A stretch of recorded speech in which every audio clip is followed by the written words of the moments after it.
आप देखिए 2 बार उप मुख्यमंत्री बनने वाले लोगों ने काम क्या किया, इससे पूछना चाहिए। इसलिए मैंने कहा कि पहले कहा मेरी पत्नी को मुख्यमंत्री बनाओ, फिर कहा मेरे बेटे को उप मुख्यमंत्री बनाओ, फिर कहा दूसरा बेटा मेरा हरे कृष्णा हरे राम करता है, इसको भी मंत्री बना दो। और जब हमारे सांसद रामकृपाल यादव ने बेटी को चुनाव हरा दिया तो कहा मेरी बेटी को राज्यसभा में भेजकर सांसद बना दो। यही है आरक्षण, यही है राजद का आरक्षण। पगड़ी जो बांधे हुए हैं और गुंडा की तरह जो कर रहे हैं सम्राट चौधरी जी, इस तरह से बात कर रहा है, अगर करता रहे तो हम उसके हल्लक में हाथ डाल के जीभ निकालने का काम करेंगे। अगर वो नहीं सही हुए तो उसको बता देंगे कि आदरणीय लालू प्रसाद यादव जी क्या है। बीजेपी के डिप्टी सीएम अर्थात सम्राट चौधरी का एक बयान आता है जिसमें वो लालू प्रसाद यादव के बारे में कुछ बोलते हैं। इतना बोलते ही लालू यादव के जो समर्थक है वो आग बबूला हो जाते हैं और सम्राट चौधरी के बारे में ये भी कहा जाता है समर्थकों द्वारा कि सम्राट चौधरी कायदे में रहे नहीं तो उनके मुंह में हाथ डालकर जीवा बाहर खींच लेंगे। ज्ञानपुर जी, आप बीजेपी के नेता है, जिला महामंत्री हैं, आपके नेता का तो मुंह में हाथ डाल करके जुबान खींच लिया जाएगा। संभल के बोलिएगा रहने के लिए, आरजेडी वाले कौन है, कैसा लग रहा है सुन रहे हैं तो? देखिए ये कोई नई बात नहीं है। राष्ट्रीय जनता दल के जितने ही कार्यकर्ता है, राष्ट्रीय जनता दल ही खुद एक गुंडों की पार्टी बनी हुई है। जो गुंडे तत्व के अपराधी वृत्ति के जो लोग रहते हैं उनको अपने दल में वो शामिल करते हैं। आज जिन्होंने भी हमारे भारतीय जनता पार्टी के प्रदेश अध्यक्ष और वर्तमान उप मुख्यमंत्री के दायित्व पर जो हैं, उन्होंने जो बात कही मुझे ये साबित कर दे कि उन्होंने कौन सी ऐसी गलत बात कही, क्या गलत कहा उन्होंने। आप मुझे बता दीजिए कि उनके समर्थक इतने आग बबूला होकर अभद्र व्यवहार करते हुए, अभद्र भाषा का प्रयोग करते हुए उनके खिलाफ अशब्द बोल रहे हैं, उन्होंने क्या गलत बोला? आप मुझे बता दीजिए, क्या सवाल था उनका, उन्होंने क्या कहा लालू यादव के प्रति, उन्होंने क्या कहा? यही कहा ना उन्होंने कि आरक्षण को बढ़ावा देते हैं। क्या गलत कहा आप मुझे बता दीजिए। राष्ट्रीय जनता दल में आरक्षण को बढ़ावा मिल रहा है तो सही में मिल रहा है, कैसे मिल रहा है, उन्होंने कोई गलत बात नहीं। आप बताइए, वो मुख्यमंत्री बने, फिर जब वो चारा घोटाला में गए तो फिर उन्होंने अपना दायित्व, अपना मुख्यमंत्री का जो है वो दायित्व दे दिया उन्होंने अपनी धर्मपत्नी को। उस वक्त उनके जो बच्चे हैं तेजस्वी यादव जी और तेज प्रताप जी, वो बच्चे होंगे, इसलिए उनको भार दे दिया गया। तो उसके बाद जब केंद्र में उनको मंत्री बनना रहा तो वो भी बने कौन, लालू यादव जी। केंद्र वो संभाल रहे थे और बिहार उनकी धर्मपत्नी संभाल रही थी। फिर जब उप मुख्यमंत्री की जब संगठन उनके बनी तो फिर उन्होंने कहा कि भाई मेरा बेटा है क्रिकेटर, में सिर्फ पानी पिलाते रह गए खिलाड़ियों को, वो उसमें आगे नहीं बढ़ पाया तो हमारे बेटा को उप मुख्यमंत्री बना दिए। कोई गलत तो नहीं कहा। दूसरा बेटा उनके बड़े बेटे हैं तेज प्रताप यादव जी, भैया ये राधे राधे करते हैं और कोई काम इनके पास नहीं, मंदिर घूमते हैं तो इनको मंत्री बना दीजिए। तो राष्ट्रीय जनता दल ने उनको मंत्री बना दिया गया। फिर उनके घर में बच गई एक मीसा भारती थी, तो लोकसभा का चुनाव तो आप सीधे वही दोहरा रहे हैं जो सम्राट चौधरी ने कहा। आरक्षण की बात हो रही है, सम्राट चौधरी ने यही कहा आरक्षण की बात कही, तो आरक्षण को ही हम दोहरा रहे हैं। उन्होंने जो कहा है और उनके कहने को जो उनके समर्थक आरजेडी के समर्थक ने जो अभद्र टिप्पणी की है भारतीय जनता पार्टी के प्रदेश के अध्यक्ष और वर्तमान में वो बिहार के उप मुख्यमंत्री, उनके प्रति तो मैं वो आरक्षण बता रहा हूँ कि आप बताएं कि वो गलती कहाँ पर है। आप भी सोच समझ के बोलिए। जो आदमी इतना जिगरा रखता हो कि सम्राट चौधरी जो बिहार का उप मुख्यमंत्री, उसके मुंह में हाथ डाल के जवान निकाले, आपको तो मिनटों में निकाल लिया जाएगा। आपका उसमें लगे बोलिए, आप डर लगता है कि नहीं आपको? एक कहावत हम लोग में सुनी जाती है, हाथी चले बजाय कुत्ते भौंके खाया, क्या फर्क पड़ने वाला है। बोल रहे हैं अब राष्ट्रीय जनता दल एक समय में जो जिसका अस्तित्व खत्म हो चुका था उसको अमृत देने का काम, संजीवनी देने का काम किया जदयू नीतीश कुमार जी ने कि वो फिर बढ़कर आए। ठीक है, तो उस पार्टी के कार्यकर्ता आज वो लोग अपने आप मानसिक जो होता वो खो बैठा। क्यों? क्योंकि सत्ता उनके हाथ से चली गई। जब तक सत्ता थी तो तेजस्वी प्रसाद यादव जी, लालू प्रसाद यादव जी ईडी के जवाब देने में वो लोग नहीं जाते थे। जब सत्ता गई तो देखिए अगले दिन लाइन लग गई जवाब देने के लिए। तो ये थोड़ा बहुत कार्यकर्ता है तो उनके अंदर में ये भावना है कि सत्ता हाथ से चली गई, अब वो दावेदारी नहीं रहेगी, वो सत्ता का सुख नहीं भोगेगी, तो वो अलवर बोल रहे, बोलने से कोई फर्क नहीं पड़ता। भारतीय जनता पार्टी के प्रति बोलने से पहले उनको ये बात सोचना चाहिए था कि वो राष्ट्रीय हमारे प्रदेश के सम्मानित प्रदेश अध्यक्ष के बारे में बोले, जो बिहार के उप मुख्यमंत्री हैं। हमारे दल में जब नीतीश बाबू नहीं थे, चले गए थे राष्ट्रीय जनता दल में, तो भी हम कहते थे कि बिहार के मुख्यमंत्री नीतीश कुमार जी, हम लोग भी उनका आदर सम्मान के साथ करते थे। ये तो दिख रहा है कि राष्ट्रीय जनता दल के कार्यकर्ताओं का क्या व्यवहार रहता है, ये तो आपको दिख रहा। ये लोग कैसे विचारधारा के लोग रहते हैं, गुंडागर्दी के लोग रहते हैं, क्या बोलेगा लोग, क्या फर्क पड़ता है उससे। बिहार अपने मंसूबों पर आगे बढ़ रहा है।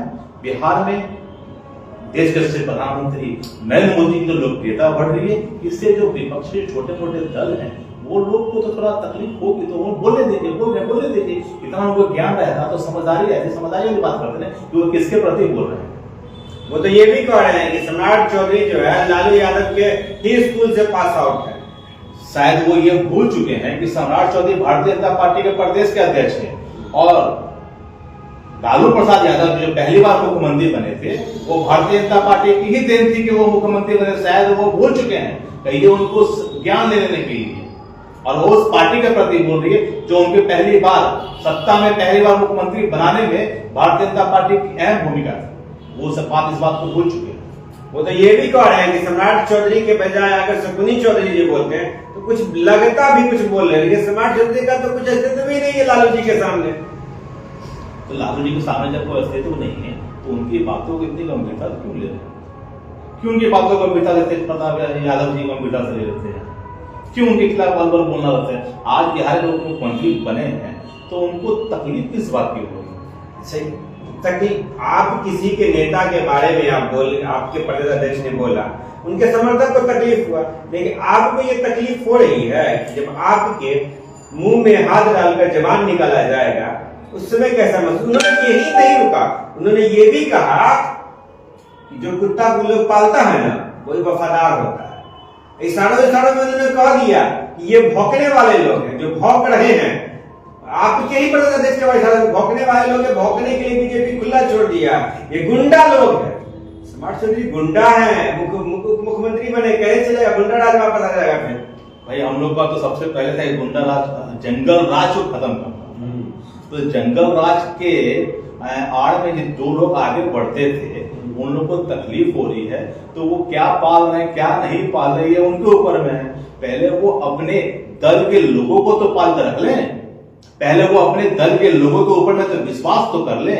आप मुझे बता दीजिए, आप कहते हैं कि पिताजी लालू प्रसाद यादव जी, माता राबड़ी देवी जी, आप कहते हैं इतना सम्मान अपने घर के माता और पिता को दे दीजिए, लगता नहीं देते होंगे। ऐसा बात कैसे बोल रहे हैं? ये हम कैसे कह रहे भैया? देते ही होंगे। परिवार की बात है तो उनके परिवार बातें से क्यों करेंगे भैया? हम कह रहे हैं, मेरे कहने का तात्पर्य जितना सम्मान उनको मिलता है उतना सम्मान हमारे जन्म देने वाले को भी मिल जाए तो बेहतर होता है। और रही बात लालू प्रसाद यादव की, तो हमारे बिहार के उप मुख्यमंत्री आदरणीय श्री सम्राट चौधरी जी ने सुलझा हुआ क्या गलत बोल रहे हैं? अरे भैया हम लोग लड़ने वाले थोड़े हैं, हम लोग लड़ने वाले थोड़े पार्टी का करता, हम लोग कार्य करके दिखाने वाले हैं। हम लोग बोलते नहीं, हम लोग क्या मतलब जेल भेज करिएगा आप लोग? अब ये तो क्या घोटाला है। लोग कहते हैं कि लोग दूसरों के घर में मान लीजिए कोई चोरी होती है, यहाँ तो जानवरों का चारा ही खा के बैठे हुए लोग, तो जवाब तो देना पड़ेगा भैया। चुप्पी साध रहे इसलिए कि ईडी सीबीआई को छोड़ दिए हैं। कहा था बीजेपी के 3 आज बड़ी आप मुझे ये बता दीजिए, आज आप लोग बनाते हैं लोग कि ईडी सीबीआई, भैया आज तो आपको खुश होना चाहिए था ना कि ईडी सीबीआई किसी के यहाँ जा रही है। अगर हम साफ सुथरा आदमी हैं तो हम दिखाएंगे, ईडी है सीबीआई है सीआईडी है कुछ भी आ जाए हम दिखाएंगे भैया देखिए हमारा पन्ना साफ है। जब हमारे पन्ने में ही दाग है तो हम तो उसका ढंढरा पीटेंगे नहीं कि सत्ता में सरकार है, ये है वो है फलाना ढिमकाना। जब भारतीय जनता पार्टी का बहुमत होती है तो आप ब्लेम करते हैं ईवीएम को। आज ईडी आपसे सवाल पूछ रही है कि आपकी संपत्ति का ब्यौरा दे रही है, तो आपको फिर तकलीफ किस बात की होगी? मतलब कर्म करें आप, और जब आपसे सवाल पूछा जाए उसको जनता के प्रति दिखाया जाए कि ये ऐसे लोग हैं, इनके पास इतनी संपत्ति, इन्होंने किसी योजनाओं में घोटालेबाजी की है, घोटालों की पार्टी रही है राष्ट्रीय जनता दल, तो आपको इस बात का तकलीफ क्यों हो रही है? चारा घोटाला आप करेंगे, लैंड फॉर जॉब आप करेंगे, तो फिर ये क्या बता? आप बता दीजिए ना कि 1990 से बिहार के राजनीति करते आए हैं, क्यों नहीं यहाँ कोई उद्योगपति आके अपना उद्योग जमाता? आप लोग कितना उद्योग लगा दिए? हम लोग की सरकार आ जाती है। अरे मैं बहुत दिन से नीतीश कुमार के साथ थे, आपने नहीं बात की है? नीतीश कुमार जी के साथ थे, तो एम्स लाने का काम भारतीय जनता पार्टी के द्वारा किया गया, एयरपोर्ट बनाने का काम भारतीय जनता पार्टी के द्वारा किया गया, जो एनएच का मार्ग है, जो इससे पहले पटना 90 से आप जोड़ लीजिए, पटना जाने में 8 घंटे लग जाते थे, 9 घंटे लग जाते थे, आज आप 2.5 घंटे में यहाँ दरभंगा से पटना चले जाते, मतलब एक दिन में चले भी जा सकते, एक दिन में आ भी जा सकते। तो ये सब किसके देन? भारतीय जनता पार्टी के देन। नीतीश कुमार जी हमारे साथ अगर रहते कंटिन्यू, वो अगर किसी अपनी बातों को लेके जनता दल, राष्ट्रीय जनता दल में नहीं गए रहते, तो आज हमारा एम्स बनकर तैयार रहता। कुछ ही कहते थे कि दरभंगा में और गोरखपुर में, यूपी में, दोनों जगह एम्स साथ में मिला था। आज जाकर देखिए गोरखपुर में एम्स बनकर तैयार है, क्योंकि वहां हमारी पूर्ण बहुमत की सरकार, हमें रोकने टोकने वाला नहीं है, न केंद्र है न प्रदेश है। लेकिन यहाँ तो ये दिक्कत जाती है। आप रोना क्यों रो रहे हैं? आप बन जाएगा ना, स्वाभाविक बनेगा, स्वाभाविक बनेगा। अब तो ना कोई किंतु ना कोई परंतु है, और ना ही कोई उस पर राजनीति, गंदी राजनीति करने वाले लोग हैं जो उस पर गंदी राजनीति करेंगे, जिस जगह को परिवर्तन करते रहेंगे, कहीं भटकाने लटकाने का जो काम करना था उन लोगों ने किया 16 महीनों में।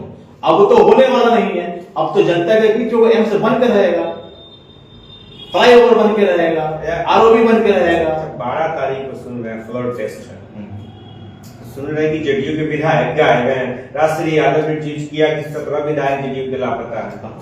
लापता है? कौन बोल रहा है? राष्ट्रीय यादव का ट्वीट है। राष्ट्रीय यादव जानते नहीं है? राष्ट्रीय यादव जी जो हैं, तो हम भैया आप ही से पूछते हैं। आप बैठे बैठे दिल्ली में ही, उन्हीं से पता आपको गणित लग जाता है कि कौन कहाँ है कौन कहाँ नहीं। तो थोड़ा हम लोग को भी दे दीजिए ना ज्ञान कि हाँ, आपके जदयू के जो एनडीए के जो विधायक हैं वो फलाने यहाँ बैठे हुए हैं, यहाँ वो कर रहे हैं, वहाँ व्यक्तिगत, हर आदमी के जीवन में व्यक्तिगत काम होते हैं। शादी ब्याह का समय चल रहा है, विवाह का समय चल रहा है, लगन चल रहा है, तो आदमी व्यक्तिगत अपने काम से, किसी काम से कहीं गया होगा, उसकी रूपरेखा बदल के करिएगा, क्योंकि आप इसमें तो माहिर हैं। इसमें आपका तो जोड़ा नहीं है, बातों को पलटने में आप माहिर हैं। तो आपने पलट के कह देंगे हमारे साथ विधायक हमारे गए, भैया जिस पार्टी के साथ विधायक गए हैं उनको चिंता नहीं हो रही है, हम लोग को चिंता नहीं हो रही है।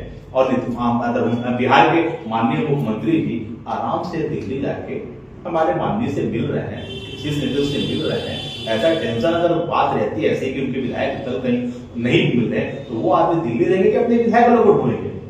अफवाह पर ध्यान ना दें, क्योंकि उनका काम अफवाह फैलाना, क्योंकि डर, उन लोगों ने डर की राजनीति की है, झूठ की राजनीति की है। राष्ट्रीय जनता दल राष्ट्र की सबसे बड़ी झूठी पार्टी। ये तो आपके प्रति का था, भारतीय जनता पार्टी बगैर झूठा पार्टी करते थे लोग। हम अगर झूठा, आप उनको झूठा बोले, आपको झूठा बोले, झूठा है कोई, जनता झूठा है। हाँ जी, अगर हम झूठा पार्टी रहते, भारतीय जनता पार्टी अगर झूठी पार्टी रहती, तो पूरा भारत इस बात को कहती ना कि भारतीय जनता पार्टी झूठी पार्टी है। किसी एक पार्टी जो सिर्फ बिहार की राजनीति करता हो, जो संगठन जो बिहार की राजनीति सिर्फ जो संगठन करता हो, वो पूरे देश की बात कर लेगा, उसके कहने में पूरे देश चलेगा। उससे बिहार नहीं चल रहा, वो पूरा देश चलाएंगे और उनकी बातों को बिहार पूरे देश के लोग गंभीरता पूर्वक लेंगे। तो ऐसा रहता, तो हमने जो अभी 3 स्टेट में अपनी सरकार बनाई, पूर्ण बहुमत सरकार बनाई है, तो बनाते हम। आप एकदम थे कि नहीं बीजेपी डाउन है, बीजेपी के इतने सीट आएंगे, आप लोग के चैनल मीडिया के द्वारा भी दिखाया गया था कि हमारी सरकार नहीं बन रही है, नहीं बन, लेकिन वहां की जनता ने जवाब दिया, जनता मालिक है।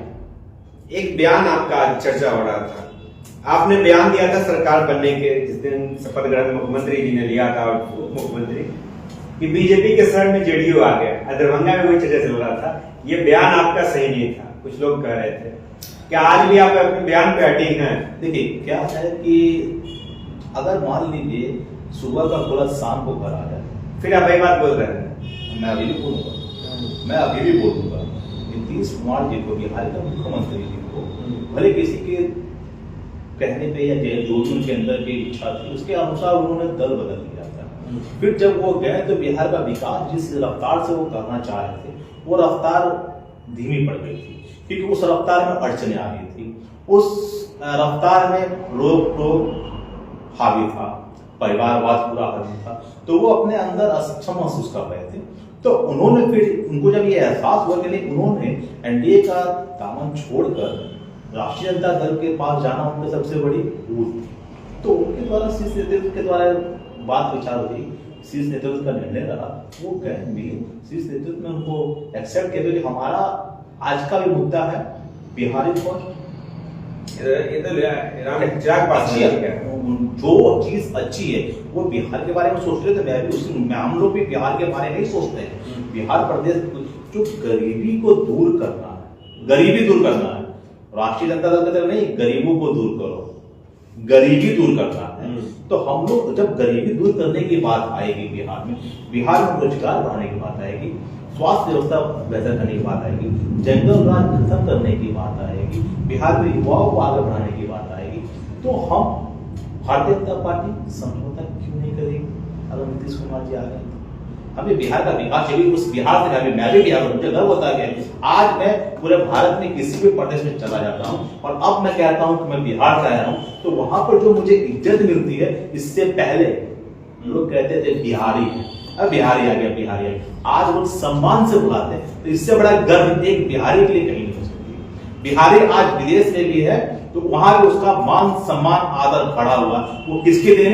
देश के सबसे प्रधानमंत्री नरेंद्र मोदी जी की देन। वो भी कितने, सिर्फ और सिर्फ 10 सालों के कार्यकलाप में उन्होंने जो बिहार को, पूरे भारत को जिस शीर्ष तक पहुंचाया है, उसकी कल्पना सब आदमी करता था और सब आदमी को इच्छा था कि हम 2 रोटी कम खाएं लेकिन सम्मान हमें मिलना चाहिए। तो वो सम्मान दिलाने का काम किया है हमारे देश के सबसे प्रधानमंत्री नरेंद्र मोदी जी, क्योंकि उनकी गारंटी है, लोगों को उनकी गारंटी पर भरोसा है, लोगों को उनकी गारंटी पर विश्वास है। ये थे हमारे साथ अंकुर गुप्ता, जिला महामंत्री है बीजेपी से, दरभंगा से आते। इन्होंने कहा, और राजद के जो जिला के नेता हैं भोले यादव, जो इनके बयान पर प्रतिक्रिया देते हुए जिन्होंने कहा, वो पूरी प्रतिक्रियाएं कैसे लगी कमेंट में बताएंगे। फिलहाल दर्पण 24 इसलिए जाए, फिर मिलेंगे किसी अन्य खबरों के साथ। थैंक यू फॉर वॉचिंग दर्पण 24 न्यूज। खबर को सबसे पहले पाने के लिए YouTube पर देख रहे हैं तो सब्सक्राइब करें, Facebook पर देख रहे हैं तो फॉलो करें। कमेंट्स में अपनी राय या अपने आस पड़ोस में समस्या हमें बताएं। हमें सपोर्ट करने के लिए लाइक और शेयर अवश्य करें। धन्यवाद। थैंक यू फॉर वॉचिंग दर्पण 24 न्यूज। खबर को सबसे पहले पाने के लिए YouTube पर देख रहे हैं तो सब्सक्राइब करें, Facebook पर देख रहे हैं तो फॉलो करें। कमेंट्स में अपनी राय या अपने आस पड़ोस में समस्या हमें बताएं। हमें सपोर्ट करने के लिए लाइक और शेयर अवश्य करें। धन्यवाद।